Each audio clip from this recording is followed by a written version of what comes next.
Dunyodagi eng yirik va eng kichik ilonlar haqida. Hayvonot olami. Dunyodagi eng uzun ilon bu pitonlar bo'lib, uzunligi 6,5 metrdan oshadi. 10 metrgacha yetgan ilonlar haqidagi tasdiqlanmagan dalillar mavjud. Eng kichigi esa 10 santimetrga yetadi. Ushbu roligimizda hozirgi kungacha qayd etilgan eng katta va eng kichik ilonlar haqida aytib o'tamiz. To'rsimon piton. Hozirgi kunda tirik eng uzun ilon Kansas City shahridagi ko'ngilochar bog'da yashovchi Meduza nomli to'rsimon pitondir. Meduzaning uzunligi 8,5 metr, og'irligi esa taxminan 160 kilogramni tashkil qiladi. Unga taxminan 2 haftada bir marta oziqlanish uchun uncha katta bo'lmagan kiyik beriladi. Pitonlar o'z o'ljasini avval tishlab, keyin butunlay yutib yuboradi.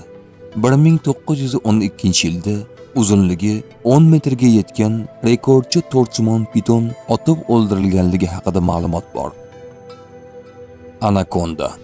Bu o'ziga xos ilonlarning uzunligi 9 metrga, og'irligi 230 kilogramgacha yetadi. 2016-yilda Braziliyada 10 metrlik anakonda topilgan haqidagi xabarlar tarqalgan. Anakondalar Janubiy Amerika daryolarida suzmatlik uchun yaxshi sababdir. Ular asosan shu yerlarda yashaydi. Haybatli o'lchamlari tufayli quruqlikda tez ko'zga tashlanadi, lekin suvda deyarli ko'rinmaydi. O'ljalariga yetib bo'ladigan darajagacha harakatsiz turadi. Aksariyat ilonlarda bo'lgani kabi urg'ovchi anakondalar erkaklardan kattaroq. Bolalari ona tanasi ichida tuxumdan chiqadi. Ilon tirik nasl tug'adi. Homiladorlikning 7 oy davomida ovqatsiz qolgan ona tirik tug'ilmagan bolalarini yeb qo'yadi. Titanoba. Hozirgacha ma'lum bo'lgan eng katta ilon bundan 60 million yil oldin yashagan Titanobadir. Kolumbiyadagi ko'mir konlarda uzunligi 13 metr, og'irligi esa 1 tonnadan oshiqroq bo'lgan ilonning toshga aylangan qoldiqlari topilgan.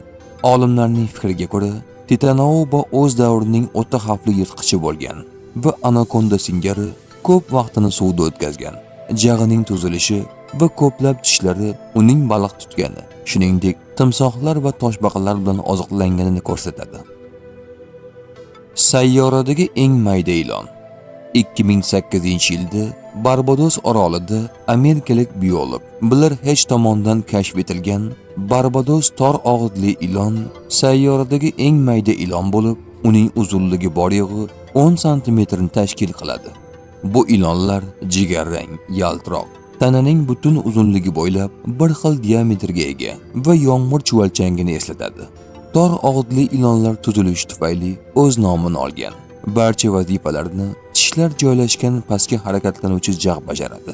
Yuqori jag'ida esa tishlar umuman yo'q. Bu ilonlar ikkilamchi o'rmonlarda yashaydi.